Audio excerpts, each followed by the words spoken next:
This is today's AEW Dynamite full show results video, which takes place at Columbus, Ohio's Nationwide Arena, and the show started with a Jericho Appreciation Society mandatory meeting segment, and everyone comes into the ring. Daniel Garcia said to Jericho that he thought he was ready to stand out here and have a civil conversation after Chris took advantage of him and pinned him last week, and he wants him to know what he sacrificed for Jericho. He changed the fabric of his being and turned his back on his heroes and chose Jericho every time, but he doesn't understand why Chris never chose them, and because he's not choosing Garcia, he can't do this anymore, and Daniel leaves. Jake Hager says he's not surprised and he's known Chris for longer than any of these guys, and that's why they work well together. He's made Jake a lot of money, but if they have to cut ties tonight, that's okay, because everyone knows they have lots of options and that he liked that hat, and now everyone knows that he does not appreciate Jericho. He leaves and Chris makes a pitch to the others that he's improved their careers and talks to Anna Jay and Tay Mello about how he's done so, and Tay says she used to be so proud to be in a group with him, but no more, and she feels sick right now. Since Chris can't make a decision, she will, and she's gonna have Sammy's baby and come back and be a champion without his help, because she quits. Anna says maybe he has helped their careers, but he's helped himself out more than any of them, and tonight is about her. She's being selfish and she's learned from the best. Tonight is about winning the AEW Women's World Championship, and not about appreciating him, and Mello and Jay leave together. Angelo Parker speaks next, and he said he fought with pride and gave Jericho everything he can, but what has Chris given him?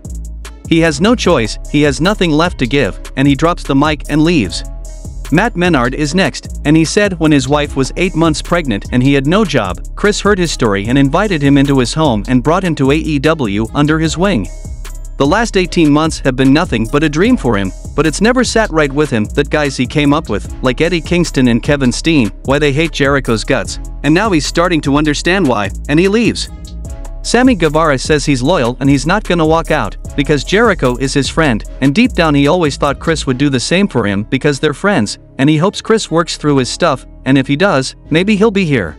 Back from the commercial, Renee Paquette goes to interview Chris Jericho when Don Callis sweeps in, and he apologizes and says if he played any role in this he doesn't know what to say, and Jericho says he's got an answer for him as to joining the Callis family and he'll announce it next week.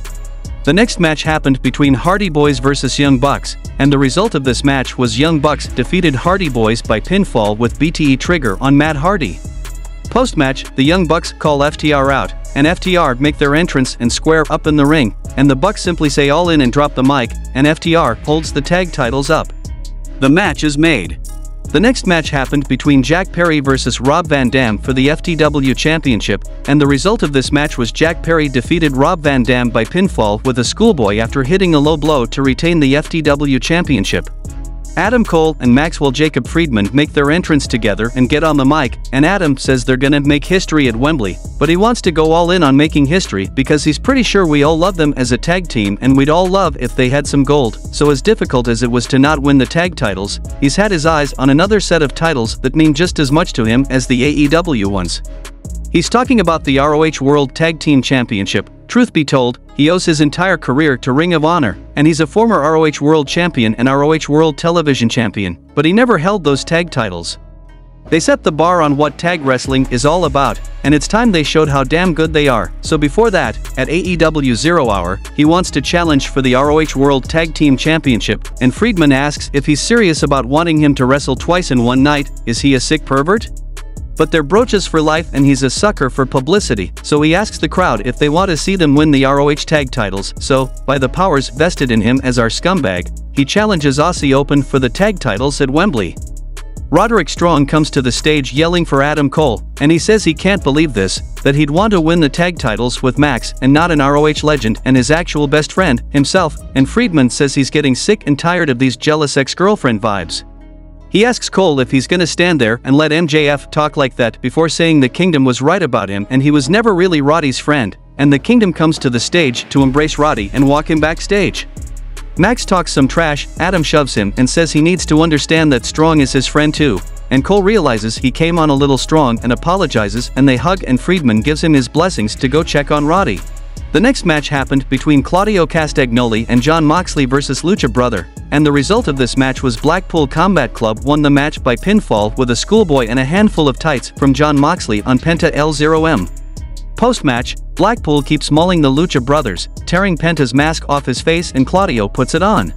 Alex Marvez interviews Kenny Omega backstage as to his all-in plans, and he puts over Bucks vs FTR and says next week he's gonna sit down with Jim Ross and talk about his future, so look forward to that.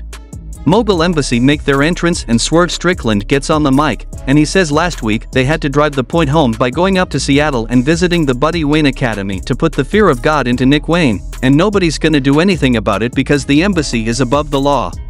AR Fox grabs the mic and calls Darby Allin out, and Darby comes, and he said he tried to help Fox out and he's not telling the whole story, and he respects Fox and he'll always credit him for changing his life, but it looks like he has some new friends. You gotta remember he has some friends, too, and then Sting returns, and he takes the bat to the embassy and brings Strickland to his feet and points to the Wembley sign, and Shane is spooked and runs away.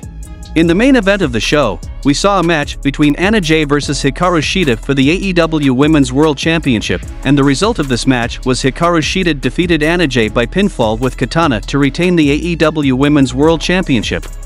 Post-match, Shida tells the camera she's going to Wembley as commentary explains our remaining qualifying matches for that title match, and the show goes off the air.